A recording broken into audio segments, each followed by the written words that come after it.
But that he does even more things that I have not taken advantage of this semester, to my detriment, but I also think to your detriment.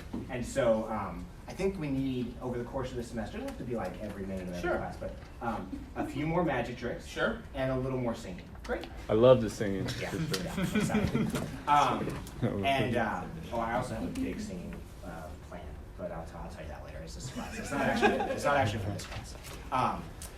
But you all are welcome to come to Lawyering Skills any day you want, as long as you also come to this class. Okay. So the point is research, secondary sources, Supreme Court cases, scientific reports outside of court. Okay. Then we also want to find these persuasive authorities that are exactly on point, because they can help us. How do we find them? You're looking for a case and cases that deal with the Confrontation Clause and an autopsy report. My next card just says Section 1, so all at once. No, just kidding. Taylor. I would go to Lexis Yep. and type in Confrontation Clause Yep. and autopsy report. Yep, that's what I would do too. And I might even put them in quotes. Confrontation Clause in quotes and autopsy report in quotes. Confrontation Clause, Lexis would probably realize is a phrase that ought not be split up. Autopsy report, maybe so too, but I like to err on the side of caution. Trust issues when it comes to Lexis, and people close to me, but that's not it. No, just kidding. Trust but verify for Lexis. So you go and you look and you try to find those, and then once you find a case, you see what cases that case cites. So maybe your search leads to all the cases that deal with Confrontation Clause and autopsy reports. And by the way, you might want to narrow. Let's say it comes back with 500 things. There are not 500 cases that have dealt with this issue. I'm just going to tell you right now, but there are several. You might want to narrow it. You can narrow it. What's a way you can narrow it? Anybody? Huh? By the court. But remember, we're kind of open to almost any court. I mean, we don't care that much about traffic courts, but almost any court it's just a persuasive authority anyway. Yeah, Jacob. More recent might be more useful, absolutely, especially because the Confrontation Clause is kind of evolving in terms of its meaning. The court decided Melendez-Diaz, which we talked about, and hopefully you have found already, but then it decided Williams was kind of like its intention with Melendez-Diaz. So post-Williams cases that are persuasive authorities, they're going to be probably the most useful. There's something else you can do. Was that what you were going to say, Shelby? I was going to suggest narrowing by searching like testimony or testimonial. Yeah, you can narrow your search terms. One thing you might try is the at least search function, where you type in all one word, at least parentheses, at least 5 parentheses autopsy, close parentheses.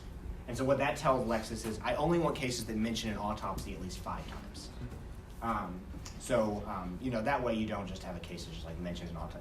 Chances are, if the case is really grappling with whether an autopsy report is testimonial for Confrontation Clause purposes, it's going to use the word autopsy more than once. Mm-hmm. So you can narrow it to find those cases. Okay, so I'll tell you right now that there are several Supreme Court cases that need to be a part of your research and a part of your argument section when you draft it. We've talked about several of them in class. Then there are at least 2 United States Court of Appeals cases that deal with autopsy reports and whether they are testimonial for the purposes of the Confrontation Clause.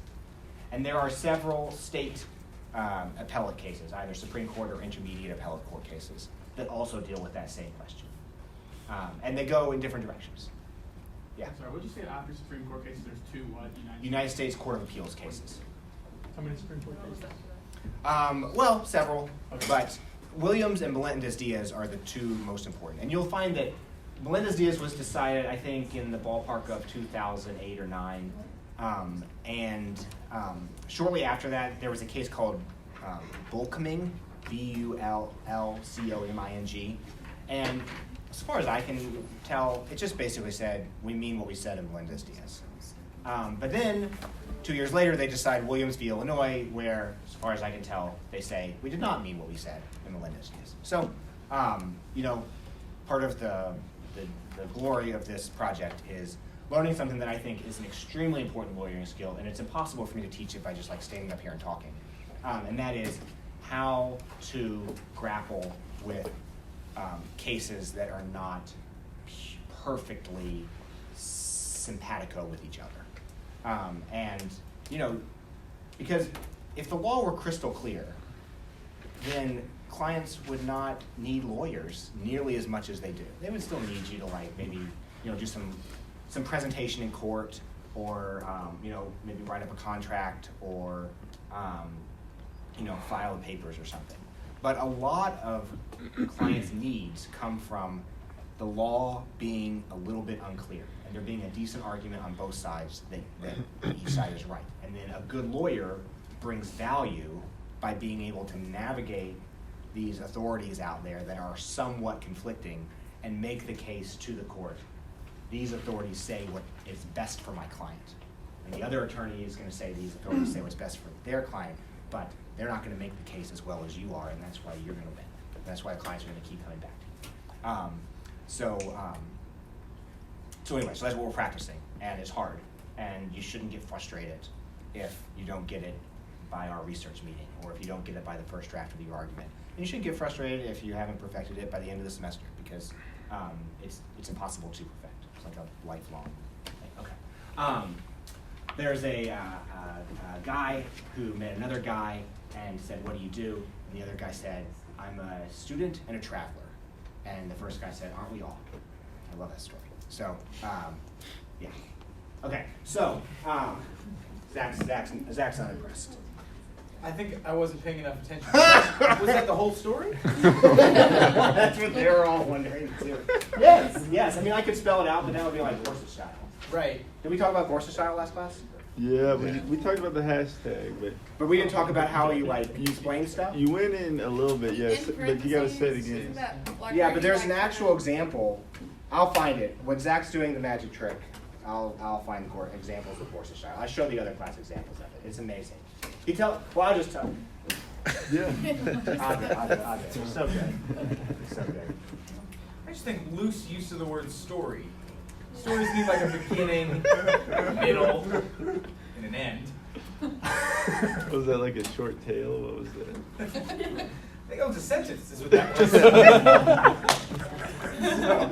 So here's the original, what Gorsuch actually wrote. So there's this joke, which is, I like it. Groucho Marx used to tell this joke. "One morning, I shot an elephant in my pajamas. How he got into my pajamas, I'll never know." Hey, get it? Because he meant I was wearing my pajamas when I shot the elephant. Yeah. See, I'm doing Gorsuch Now style. that's a good joke. So Gorsuch writes, Groucho Marx got laughs with his quip, "One morning I shot an elephant in my pajamas. How he got in my pajamas, I'll never know." Precisely because the most grammatical readings are not always the only reasonable ones. Context allows us to know that elephants rarely hide in pajamas. And then another reading is at least reasonable and even much more likely. So he explains what no one needed explained to them. So then hashtag Gorsuch style runs with this, and they take famous lines like "the Constitution is not a suicide pact," and then they add, "People often agree to commit suicide, you see. And it's called a suicide pact, but the Constitution isn't an agreement to do that, by which I mean deliberately cause grave harm, suicide, to the nation." Or, like this one too, Oliver Wendell Holmes said, "Detached reflection cannot be demanded in the presence of an uplifted knife." Detached reflection cannot be demanded in the presence of an uplifted knife.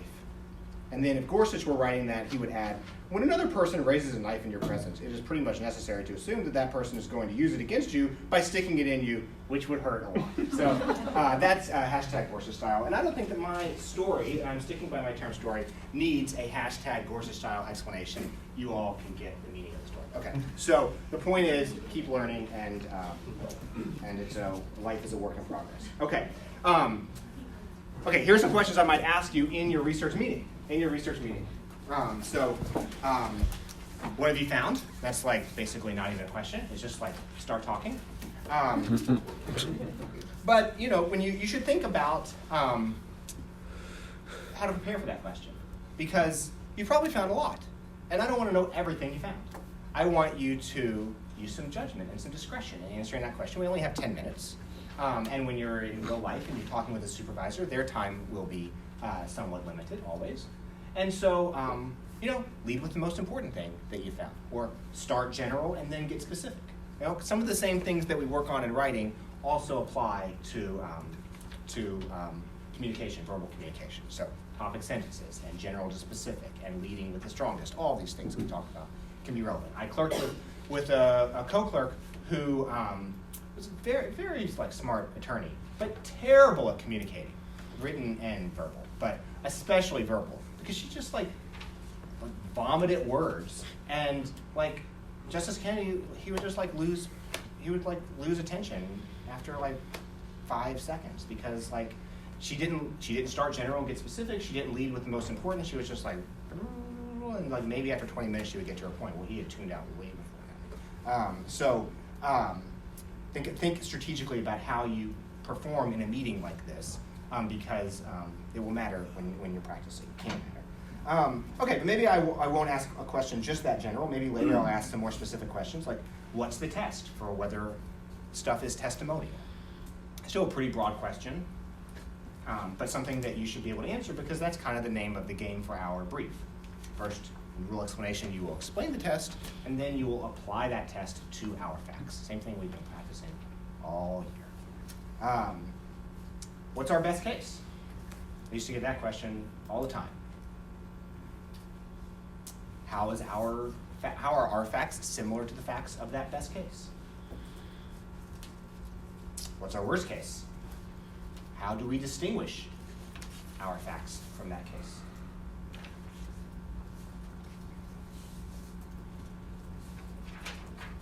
And then don't forget that although there's one legal question, overriding legal question, did the government violate the Confrontation Clause? There's two kind of things that they did that arguably violated the Confrontation Clause. They admitted into evidence the autopsy report, and they called this witness to talk about the autopsy report, even though that witness did not actually do the autopsy.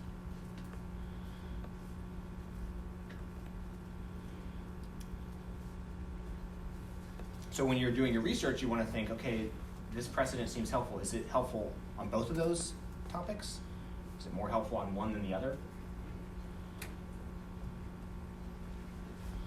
I will tell you that I don't have huge expectations for the meeting. So don't feel like you have to put in a Don Verrilli, or Jeff Fisher style oral argument performance. I want to see how your research is going, and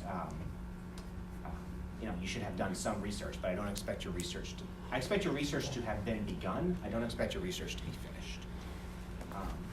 And after the meetings are over, so the last meetings will be Friday. So then on Wednesday in class, we'll talk specifically about the cases that you should have found by then, and by Wednesday, and how to bless you, and some bit on how to start using them. Although I've already given you basically most of the cases. I've given you the Supreme Court case.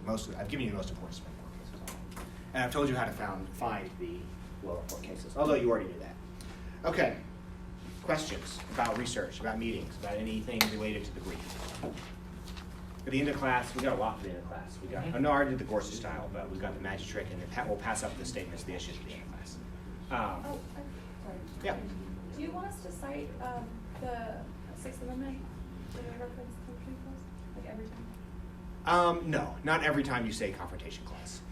I think it's nice to early on in your argument section quote the Confrontation Clause of the Sixth Amendment. You don't have to quote the whole Sixth Amendment because most of it's irrelevant. Yeah. Okay. Right, the right to an attorney, who cares, right? But you don't have to quote it every time you say Confrontation Clause. Okay, other questions? I hope that means that you're already drafting your argument section. I'm so happy. I put that in my statement of the issue. Oh, okay. Is that too No, it's all right. don't get too excited. Yeah, I didn't. I mean, I think you're great, but not that great. You haven't started drafting your argument section yet. Zach last year had started drafting his argument section. You know that's not true. He started. But Samantha probably did. Samantha probably. Samantha wrote an amazing. Samantha's great. But anyway, they're all great. Samantha is one of the best writers I've ever had. She's a great writer. She's also probably the only student I've written who like is nerdier about grammar than I like. Oh, I might have you on that one. She and I got into a big debate in the middle of your class last year about the Oxford comma and also my love of the passive voice. All right, well maybe you both are. So Pro passive voice. Don't let people think against it. don't listen to him. I mean, I was gonna say I'll get a shirt that says I was stupid, but then I was thinking maybe I'll get it in a passive tense. That'd be good. Stupid's with me. Yeah. Just point the arrow up, and then you're pointing the arrow at me still. It's not actually the passive voice. I don't want you to think that I know what passive voice is, but it is kind of more passive. Okay. Yeah. Okay. So let's talk about the Landau brief. A little background. Who has the rest of the story for today? Okay, great. Anything we should know about Chris? Don't do the rest of the story, but anything we should know about Chris Landau? If not, I'm going to add a little bit. He's in Washington, D.C. It's good. Speak up. Speak up. He's what? He's a lawyer in I'm Washington. going to help stand here. In my At a big OCD firm, will. and he focuses on appellate litigation. Yep. And I saw something that he's currently being vetted as a political nominee for the U.S. ambassador to Mexico. Oh, that's cool. I didn't know that. Yeah, there's a couple articles about it. It's just like a rumor. It could be true. I don't know. He would have been a pretty good candidate, and I suspect he was considered for the D.C. Circuit spot that Kavanaugh vacated, but he's a little Yeah, old. he was. So they went with someone younger who's also brilliant. And so anyway, so good job. That's good. That's good information. No, I didn't know the Mexico thing. It'd be a nice, it'd be exciting times to be an ambassador to Mexico in this so-called administration. Okay, so he also clerked for Justice Scalia and then clerked for Justice Thomas. Very rare to clerk for two different justices. I think I told you last class he wrote the best merits brief that I ever read, but it was on one of the most boring topics that I could ever imagine. So I did not go with that. I went with this one because I thought the topic was more fun. Anybody want to guess who his opponent is in this case? And I'll give you a couple hints. He represents McDermott, and so the opponent is Boehner, who's like Republican. And so think about, here's one hint. We've read this attorney already this year. And he is, in this case, representing a Republican. So who that we've read this year do you think might have represented John Boehner here? We've really only read one writer who does not have liberal clients. Fisher or Carver? Arguably, I mean, Garr was SG, but that's kind of a neutral thing. He represents everybody. Is it Carver? It is. Michael Carvin is a conservative warrior type. Super libertarian.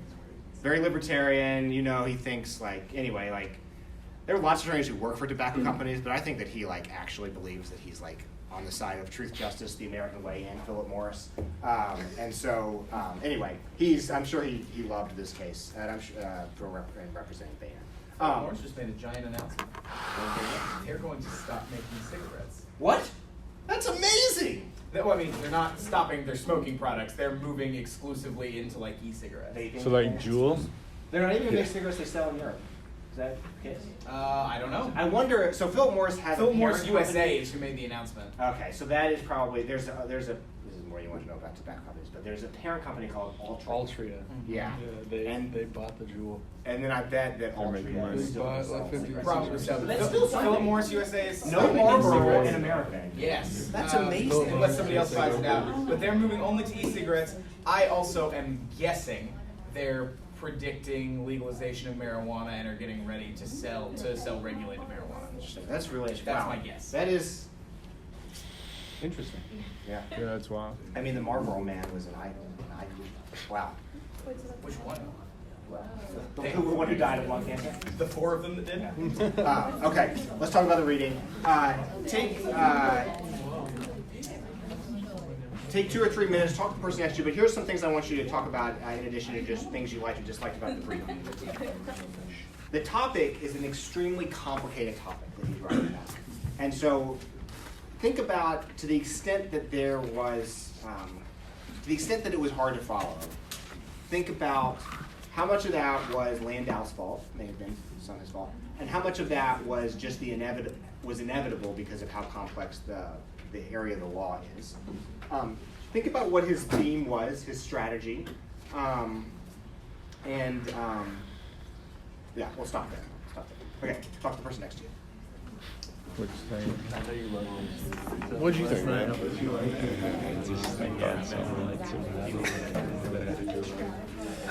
Yeah, he uses like the Bartnicki case a lot. Yeah.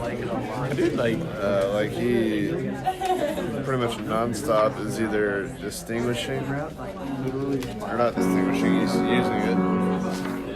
And he like uses the I guess it's Carvin's words against him. Like, did you read like where apparently the first time around it was ruled for, I guess, the first time around it was ruled for Boner, second time around it was ruled for McDermott, and they're feeling it or whatever.